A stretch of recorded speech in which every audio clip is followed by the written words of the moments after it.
누가복음 22장 47절 53절 제가 가지고 있는 성경 신약 135페이지입니다. 누가복음 22장 47절에서 53절 봉독합니다. 말씀하실 때에 한 무리가 오는데 열둘 중에 하나인 유다라 하는 자가 그들 앞에 서서 와서 예수께 입을 맞추려 가까이 하는지라 예수께서 이르시되 유다야 네가 입맞춤으로 인자를 파느냐 하시니 좌우가 그 될 일을 보고 여짜오되 주여 우리가 금으로 치리이까 하고 그 중에 한 사람이 대제사장의 종을 쳐 그 오른편 귀를 떨어뜨린지라 예수께서 일러 가라사대 이거까지 참으라 하시고 그 귀를 만져 낫게 하시더라. 예수께서 그 잡으러 온 대제사장들과 성전의 군관들과 장로들에게 이르시되 너희가 강도를 잡는 것 같이 금과 몽치를 가지고 왔느냐? 내가 날마다 너희와 함께 성전에 있을 때에 내게 손을 대지 아니하였도다. 그러나 이제는 너희 때요 어두움의 권세로다 하시더라. 아멘. 평안의 은혜가 오늘도 우리 주님으로부터 우리 안에 있기를 간절히 소원합니다. 사람들은 가끔 재채기를 합니다. 왜 재채기를 할까요? 국어사전을 찾아보았습니다. 재채기란 강한 냄새나 먼지 등과 같은 자극원에 의해 코 점막이 이러한 자극 물질을 배출하려고 하는 반사운동이다. 이렇게 정의를 해놓았습니다. 재채기를 왜 하느냐? 우리 속에 있는 더러운 것들을 배출해내기 위한 몸의 반사운동이라는 말입니다. 오늘 주님께서 말고의 길을 친 베드로를 향하여 이것까지 참으라 라고 말씀을 하십니다. 이것까지 참으라 라고 하는 말씀이 무엇일까요? 내 안에 있는 혈기를 참으라 라는 말씀입니다. 하나님의 사람 사도 바울은 에베소 교회를 향해서 에베소 4장 26절을 7절에 보면 분을 내어도 죄를 짓지 말며 해가 지도록 분을 품지 말고 마귀로 틈을 타지 못하게 하라 라고 성경은 말씀합니다. 가문마다 가정마다 뿐만 아니라 개인마다 혈기가 흐릅니다. 참지를 못합니다. 세우는데 30년이 걸렸다면 그것을 헐어버리는 데는 불과 2, 3분 길어야 30분이면 헐어버립니다. 우리 하나님의 속성은 참음이라 말할 수 있습니다. 그래서 죄로 말미암아 죽을 수밖에 없었던 저와 여러분을 위해서 외아들 예수님을 보내주셨고 우리 죄를 십자가에 짊어지고 십자가에 죽게 하셔서 사랑과 공의를 동의에 만족시키셨습니다.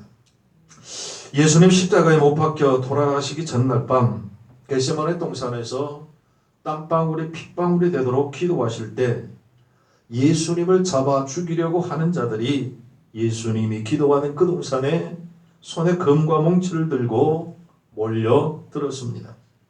이 모습을 보고 예수님의 사랑하는 제자 베드로는 화가 나서 차고 있던 칼을 빼내어 대제사장의 종이었던 말고를 내리쳤습니다. 말고는 놀라 피하다가 오른쪽 귀가 잘려나갔습니다. 이런 모습을 보신 우리 예수님께서 귀를 들어 고쳐주시며 베드로에게 말씀하십니다. 이것까지 참으라. 그리고 또 이어 말씀하십니다. 칼을 쓰는 자는 칼로 망한다 라고 말씀하셨습니다. 여러분, 그렇다면 무엇을 위하여 누구를 위하여 참으라고 하신 말씀일까요? 이 말씀을 준비하면서 우리 성도들에게 주신 말씀이 아니고 윤현이에게 주는 말씀이라 생각하며 준비했고 오늘도 전하고자 합니다.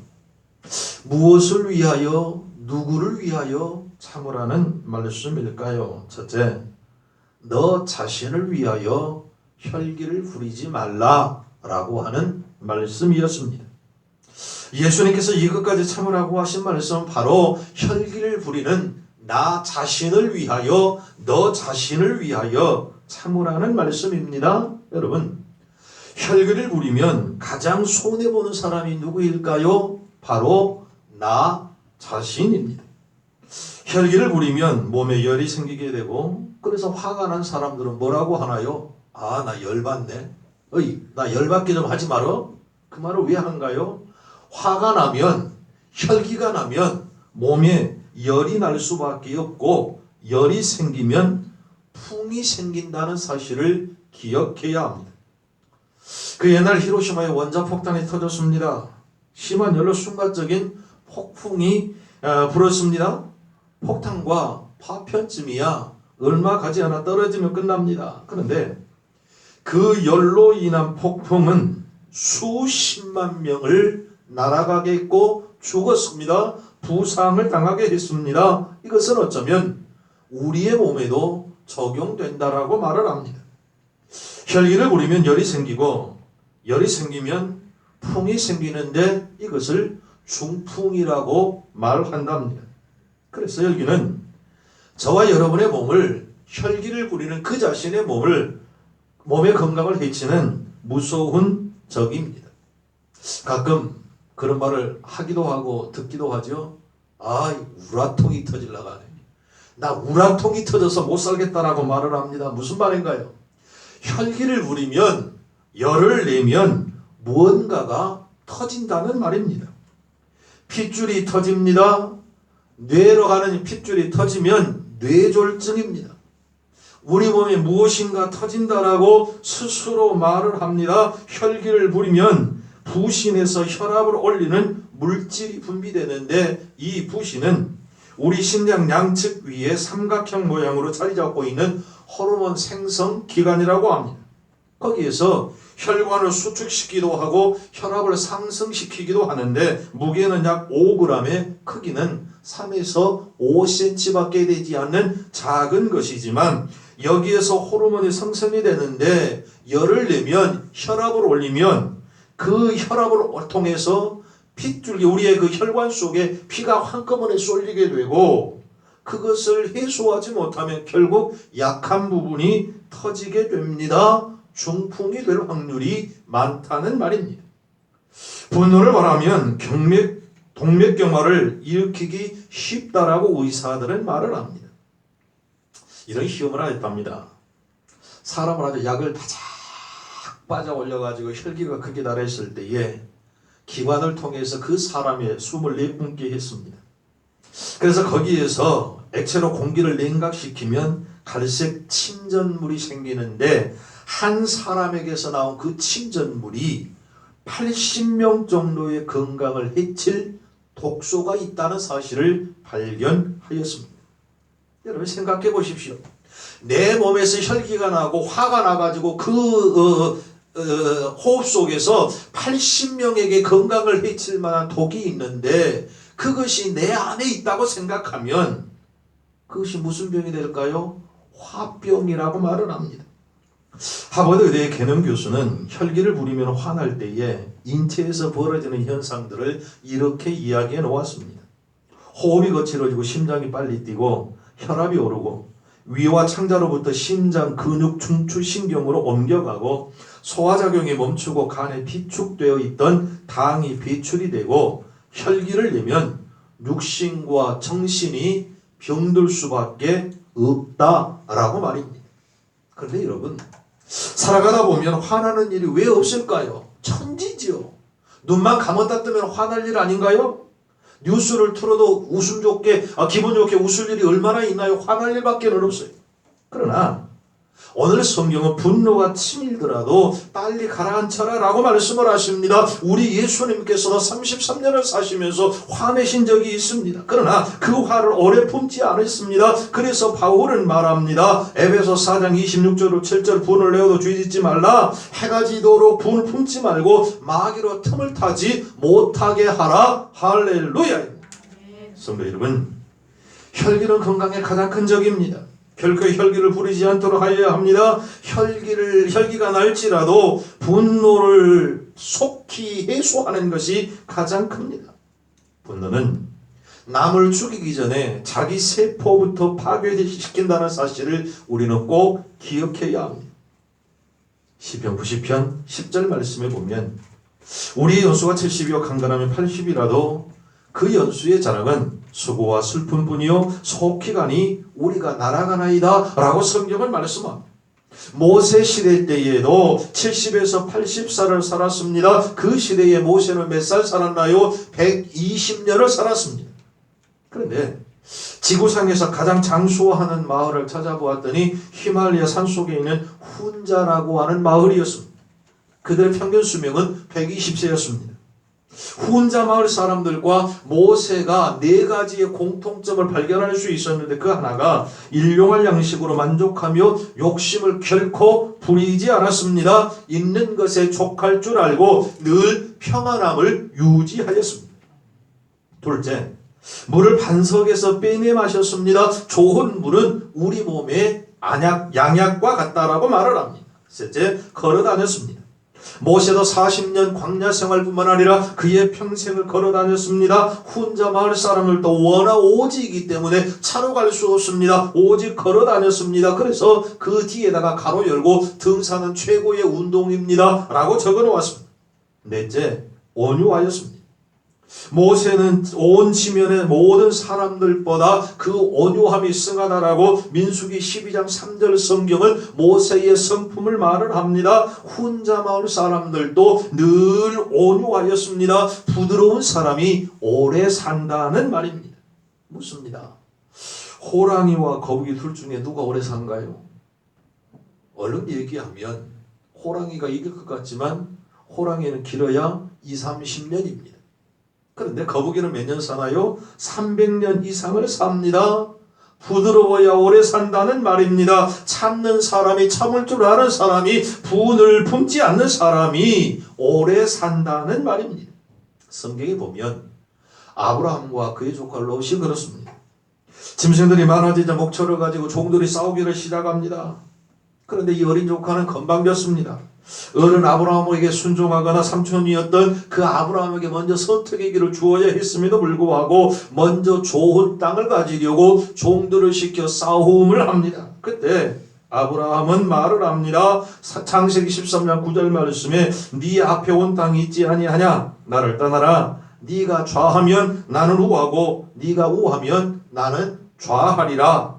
온 땅을 롯이 바라보았습니다. 좋은 땅을 택하였습니다. 아브라함은 참았습니다. 그런데 롯은 지금 당장 눈에 좋은 소돔 고모라 땅을 택하였습니다. 그러나 그 땅은 음란한 땅이었습니다. 결국 유황불로 멸망을 당하였습니다. 롯은 그 땅에 부하게 갔지만 빈손으로 왔습니다. 그리고 아브라함에게 가서 평생 아브라함에게 얻어먹고 살아야 했습니다. 참으면 제일 유익을 보는 사람은 네가 아니라 바로 나 자신이라는 사실을 성경은 말씀합니다. 예수님은 베드로를 보면서 말씀합니다. 칼을 쓰면 칼로 망한다. 그러니 이것까지 참으라 하신 말씀은 누구를 위한 것이 아니라 너 자신을 위하여 참으라는 말씀입니다. 혈기 부리면 네가 안 좋아진다는 말씀입니다. 둘째, 누구를 위하여? 그 사람을 위하여 혈기 부리지 말라라는 말씀이었습니다. 예수님께서 베드로에게 이것까지 참으라고 하는 말씀은 너 자신을 위하여 그리고 상대방 그 사람을 위하여 참으라는 말씀입니다. 내가 참으면, 나 하나 참으면 그 사람에게도 유익일 뿐만 아니라 그것을 하는 모든 자들에게도 유익이기 때문에 그렇습니다. 너 좋고 나 좋습니다. 누이 좋고 매부 좋다는 말씀입니다. 갈라디아 5장 15절 만일 소로 물고 먹으면 피자 멸망할까 조심하라. 성경은 말씀합니다. 참으면 내가 좋을 뿐만 아니라 상대방도 좋고 모두에게 유익이라는 말씀입니다. 베드로가 귀를 잘랐던 말고를 예수님이 고쳐주셨습니다. 말고는 이 순간을 평생 잊지 못하였을 것입니다. 말고는 평생 예수님을 잊지 않았을 것입니다. 예수님의 옆구리를 찔렀던 그 로마 병정이 예수님은 참으로 메시아로다, 그리스도라 인정했던 것처럼 말고도 예수님을 평생 기억하였을 것입니다.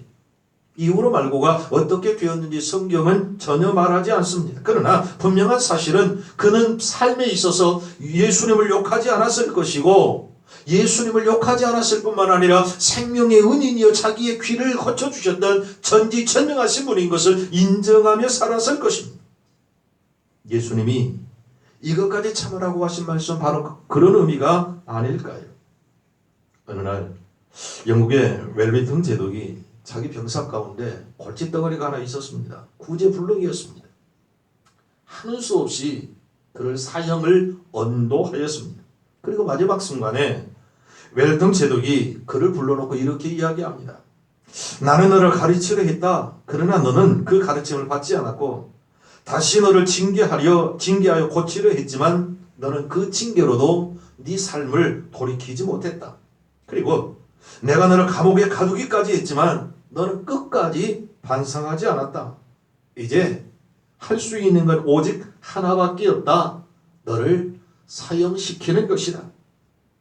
다 거절한 너희지만 너희기에 마지막 사형 언도한다. 나는 너를 위하여 할 일을 다 하였다. 이제 더 이상 할 일이 없다. 그리고 사형을 언도합니다. 그때 그 병사의 절친이었던 한 병사가 제독 앞에 뛰어나와 말합니다. 웰링턴 제독님은 할 일을 다 하셨습니다. 그러나 제독님께서 저 병사에게 안 한 것 딱 한 가지가 있습니다. 제독은 깜짝 놀랐습니다. 할 것 다 했는데 뭐였을까? 이 병사가 계속 이야기합니다. 각하께서는 저 친구를 용서하지 않으셨습니다. 제독은 다 하였다. 이제는 하는 수 없이 너를 죽이는 것밖에 없다 했는데 이 병사는 말합니다. 다 하신 건 맞습니다. 그러나 한 가지 안 한 것이 있습니다. 용서를 안 했다는 것입니다.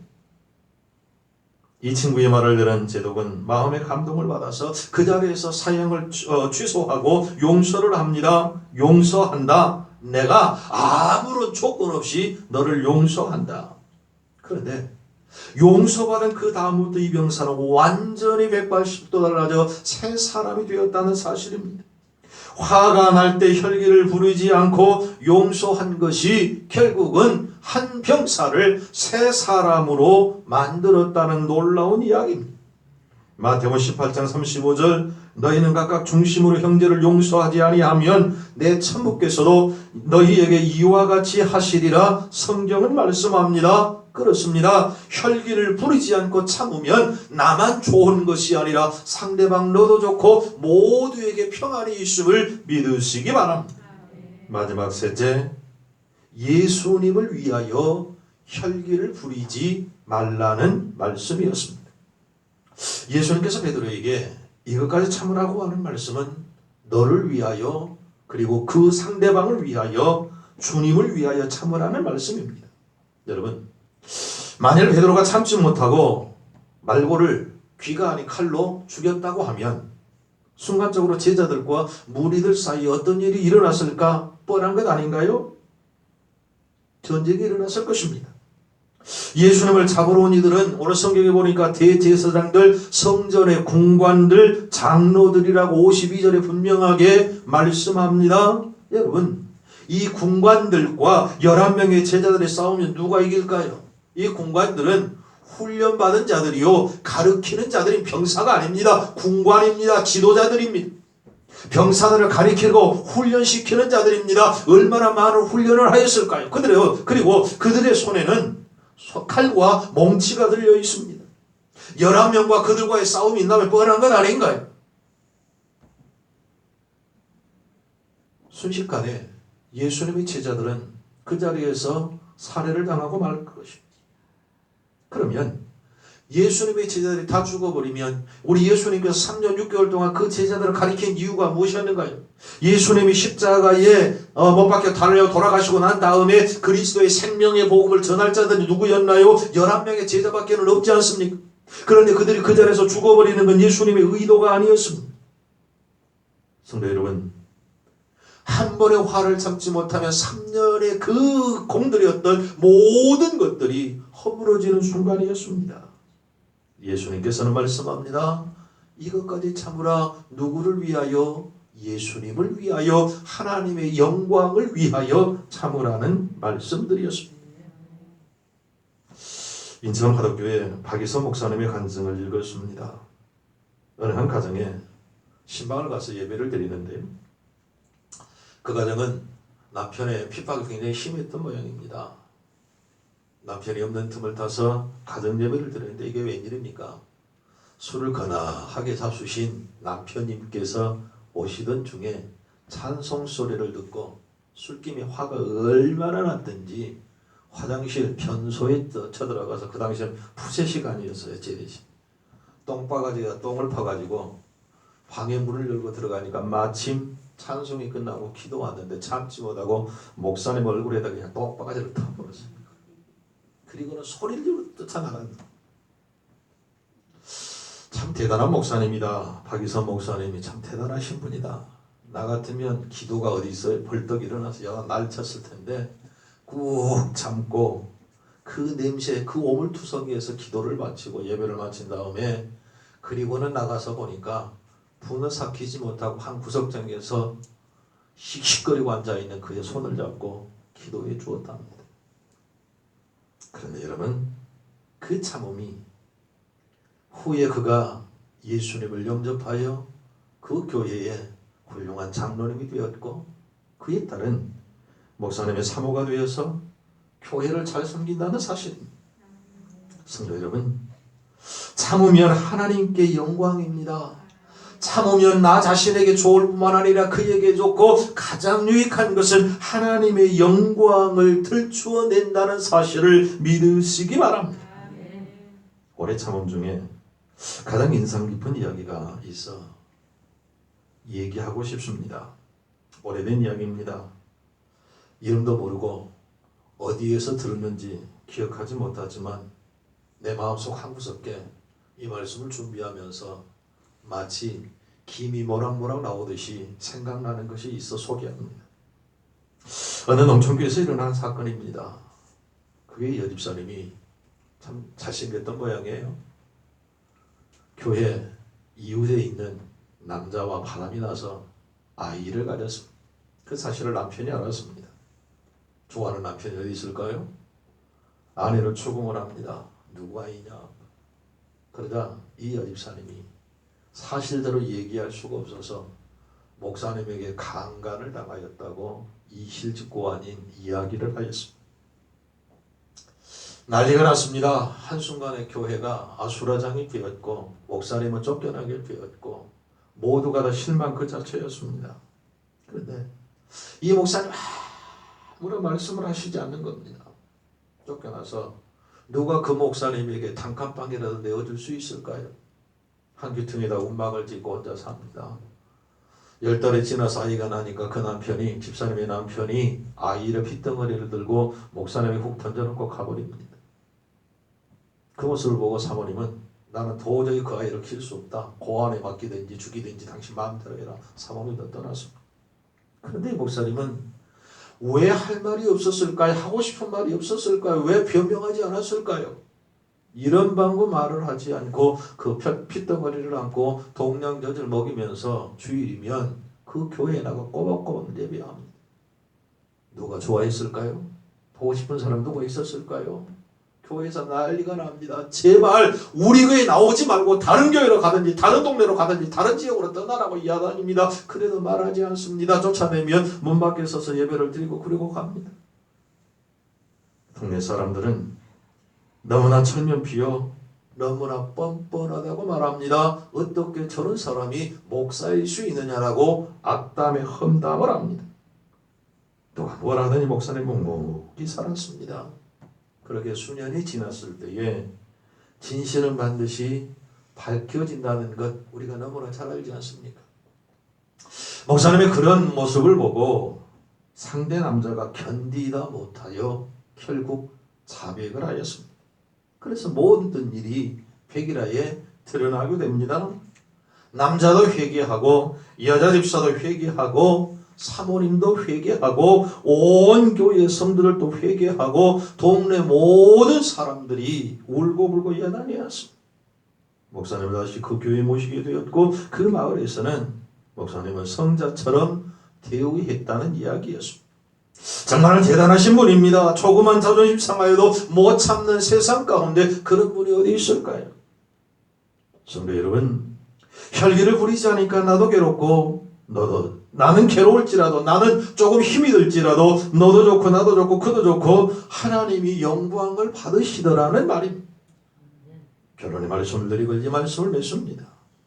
열왕기하 7장에 보면 한 죽은 선지 생도의 자식들이 빚을 졌을 때 채무자들에 의해서 그 자식들이 잡혀갈 지경에 온 동네에서 빈 그릇을 빌려 한 방울 남은 그릇을 병에 기름을 부어서 그것을 팔아서 빚을 갚게 한 사건이 있습니다. 그 사건 이후에 엘리사가 수넴이라는 동네로 이동을 하였습니다. 그곳에서 한 여인에게 극진한 대접을 받고 아들이 없고 남편이 늙었다는 사실에 엘리사는 내년 이맘때가 되면 아들을 안을 것이다 라고 말을 했습니다. 그러니까 정확히 그렇게 엘리사의 예언대로 되었습니다. 아들을 안았지만 그런데 이게 웬일입니까? 그 어미의 품에서 죽고 말았습니다. 열왕기하 4장 32절로 35절에 보면 엘리사가 집에 들어가 보니 아이가 죽었는데 자기의 침상에 눕혔는지라 들어가서는 문을 닫으니 두 사람뿐이라. 엘리사가 여호와께 기도하고 아이 위에 올라엎드려 자기 입을 그 입에 자기 눈을 그 눈에 자기 손을 그 손에 대고 그 몸에 엎드리니 아이의 살이 차차 따뜻하더라. 엘리사가 내려서 집 안에서 한 번 이리저리 다니고 다시 아이 위에 올라엎드리니 아이가 7번 재채기 하고 눈을 뜨는지라. 아멘. 죽었던 어린아이가 7번 재치기하고 살아난 사건이 기록되어져 있습니다. 이 어린아이는 7번 완벽하게 자기 몸에 있는 더러운 이물질을 토하여 내고 살아났다는 말씀입니다. 사랑하는 성도 여러분, 우리의 속사람이 우리의 영이 맑아지기 위해서는 우리 혈기를 재채기해야 합니다. 토해내야 합니다. 버려야 합니다. 뽑아버려야 합니다. 예수님께서 본문에서 이것까지 참으라 라고 하는 말씀은 바로 그 말씀이 아닐까요? 너 자신을 위하여 상대방 그를 위하여 그리고 우리 예수님의 하나님의 영광을 위하여 참으라 혈기 부리지 말라 라고 말씀을 하십니다. 우리 안에 있는 더러운 혈기를 재채기로 토하여 내십시다. 그리고 온유한 성도가 되어서 하나님을 기쁘시게 하는 우리 모두가 되시기를 우리 구주 예수 그리스도의 이름으로 축복합니다. 기도하십시다. 참 좋으신 하나님, 내 안에 있는 더럽고 조악한 혈기 재채기하여 하나님의 영광을 들춰내기를 간절히 원합니다. 밤새도록 분을 품지 말게 하시고 하나님의 영광을 위하여 다 재채기로 토하여 내며 참고 또 참아 하나님을 영화롭게 하는, 그리고 하나님의 영광을 들춰내는 하나님의 기쁨이 되는 복된 성도들 되게 하여 주시옵소서. 예수님의 이름으로 기도하옵나이다. 아멘.